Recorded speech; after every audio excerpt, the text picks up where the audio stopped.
Aling, ano ba talaga nangyari sa inyo? Gusto kami patayin ng mga gerero.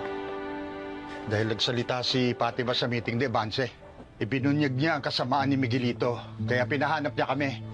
Natuntun nila kami sa bahay nila Maning sa sementeryo. Mabuti na lang dumating si Tanggol.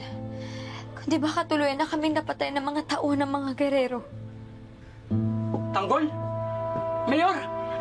Mayor! Isa pong malaking karangalan bumista sa bahay namin.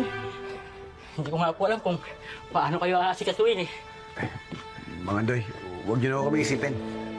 Kami nga po nahihiya sa inyo dahil nakituloy kami dito eh. Pasensya na po kayo.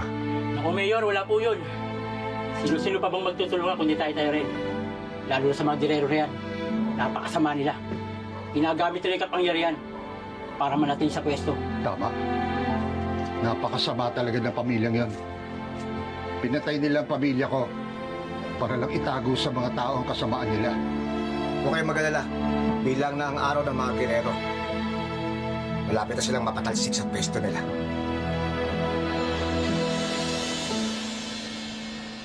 Alam niyo, Mayor, sa tinagal-tagal ng pamumuno ng mga gerero dito, di aninula, hindi ko nakita tumapang dito. Hindi kagaya nyo. Kaya naman, nasa inyo yung suporta ng mga tao sa lugar na